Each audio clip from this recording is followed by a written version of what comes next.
ओम नमः शिवाय। ज्योतिष सागर में आप सबका स्वागत है।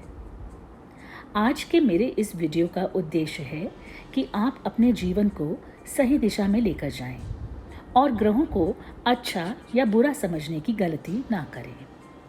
इस वीडियो को ज़्यादा से ज़्यादा शेयर करें और समाज को जागरूक बनाने में अपना योगदान दें।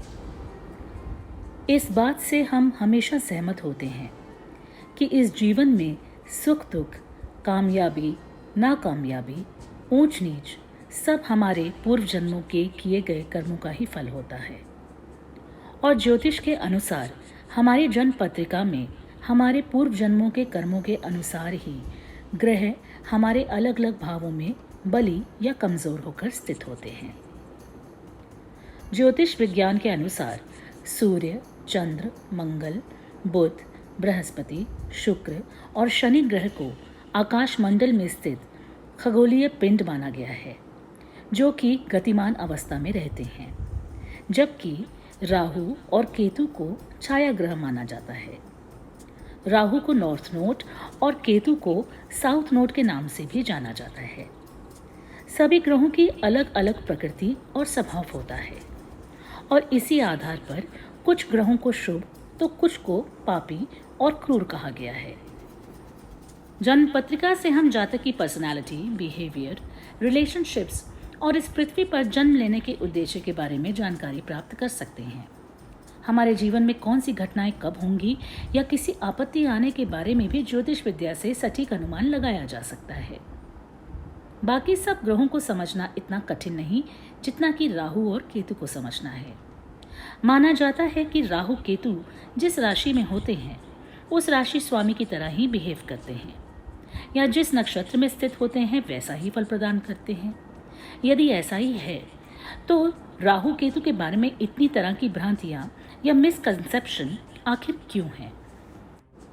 क्या राहु केतु के बारे में फैलाई गई भ्रांतियां सही हैं, या किसी भी प्रॉब्लम्स की जिम्मेदारी हमें उन्हीं पर डालनी चाहिए? आइए आज थोड़ा इस बारे में चर्चा करते हैं। विश्व विख्यात ज्योतिषाचार्य श्री के.एस. कृष्णामूर्ति जी के अनुसार राहु और केतु हमारी जन्म पत्रिका में सबसे महत्वपूर्ण भूमिका निभाते हैं। राहु और केतु के कारण ही सूर्य और चंद्र को ग्रहण लगता है। इनको कार्मिक इंडिकेटर्स भी माना जाता है। जिस भाव में राहु स्थित होता है उस भाव के कारकत्वों को एक्सपीरियंस करने के लिए हम इस जीवन में अग्रसर रहते हैं, और जिस भी भाव में केतु स्थित होता है उस भाव के कारकत्वों से हम डिटैच फील करते हैं, या इन अदर वे कहें तो उस भाव के सिग्निफिकेशंस को हम अपने पूर्व जन्मों में एक्सपीरियंस कर चुके हैं और उन पर मास्टरी पा चुके हैं। इसीलिए जहाँ राहु प्लेस्ड है उस तरफ हमारी इच्छाओं और पैशंस के बारे में पता चलता है। राहु और केतु को तामसिक या पापी ग्रह भी कहा जाता है, लेकिन सत्य तो यह है कि कोई भी ग्रह ना तो पापी है ना ही क्रूर। ना तो कोई ग्रह हमें खुशी देता है न दुख। सभी ग्रह हमारे पूर्व कर्मों के अनुसार ही हमें फल प्रदान करते हैं। राहु और केतु को कल्प्रिट बना के बहुत से स्वार्थी लोग अपने फायदे के लिए समाज में इनके बारे में भ्रांतियां फैलाते हैं, जो कि बिल्कुल अनुचित है। इसीलिए आवश्यकता यह है कि हम ये समझें कि आखिर ये सभी ग्रह हमें क्या रियलाइज कराना चाहते हैं। राहु हमें अनकंट्रोल्ड या कई बार किसी चीज़ को पाने के लिए दीवानगी की हद तक जाने को प्रेरित करता है, तो केतु हमें व्यक्ति, वस्तु या इमोशन से डिटैच होने को प्रेरित करता है। यदि राहु ऑब्सेशन है तो केतु वैराग्य या डिटैचमेंट दिखाता है। लेकिन इन सब के पीछे कारण एक ही है, और वो ये कि वो हमें जीवन की सत्यता से अवगत कराते हैं। वो हमें यह दिखाते हैं कि ना तो किसी वस्तु या अचीवमेंट के पीछे ऑब्सेशन रखने से हमें कोई लाभ होगा, और ना ही किसी चीज़ से टोटली डिटैच होने से ही कुछ हासिल होगा। ये हमें जीवन में बैलेंस लाने के लिए प्रेरित करते हैं, ना तो टू मच ऑफ समथिंग और ना ही टू लेस ऑफ समथिंग। एक बैलेंस लाइफ के महत्व को समझाने की कोशिश करते हैं। अब हम इस उद्देश्य को कितना समझ सकते हैं ये हम पर निर्भर करता है। राहु और केतु की एनर्जीज को हैंडल करना इतना सरल नहीं होता। लेकिन यदि हम सूझबूझ से स्वयं की भावनाओं पर नियंत्रण रख सकें, उचित और अनुचित में भेद करना सीख जाएं, तो राहु और केतु अपने अच्छे रिजल्ट्स देने के लिए बाध्य हो जाते हैं। ये दोनों ही छाया ग्रह हमारे जीवन में ट्रांसफॉर्मेशन लाने में सक्षम होते हैं।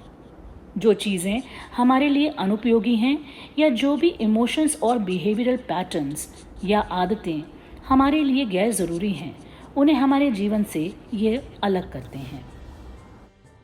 यदि हम राहु केतु की क्वालिटीज़ को सही दिशा में उपयोग करें तो ये हमारे जीवन को फर्श से अर्श तक पहुंचा सकते हैं। सिर्फ ज़रूरत है इंट्रोस्पेक्शन की, यानी अपने अंदर झांकने की। ईश्वर ने मनुष्य को एक अमूल्य चीज़ दी है, जिसके कारण मनुष्य इस पृथ्वी पर सबसे ऊपर का दर्जा प्राप्त किए हुए है, और वो है हमारा दिमाग। यदि अपनी इमोशनल और मेंटल वीकनेस के कारण हम अमानवीय बर्ताव करते हैं, अनैतिकता का साथ देते हैं, काम, क्रोध, लोभ, मोह, मद, मात्सर्य को अपने ऊपर हावी होने देते हैं, तो इसमें किसी ग्रह विशेष का रोल नहीं होता। नैतिक जीवन जीना हमारी स्वयं की जिम्मेदारी है। अपनी वीकनेस और लालसा के कारण किए गए गलत कार्यों का जिम्मा किसी ग्रह के ऊपर डालना अनुचित है। इसलिए स्वयं को जानकर, अपने जीवन के गोल्स और प्रायोरिटीज़ को समझकर और अपने लाभ के लिए किसी और को नुकसान पहुंचाए बिना जीवन यापन करना हमारी स्वयं की जिम्मेदारी है। यदि हम ये जानते हैं कि राहु ऑब्सेशन या पैशन है, तो उचित दिशा में उस एनर्जी को उपयोग करें। अगर केतु डिटैचमेंट है, तो उन चीज़ों से स्वयं को अलग करें जो हमारे लिए अनुपयोगी है और व्यर्थ है।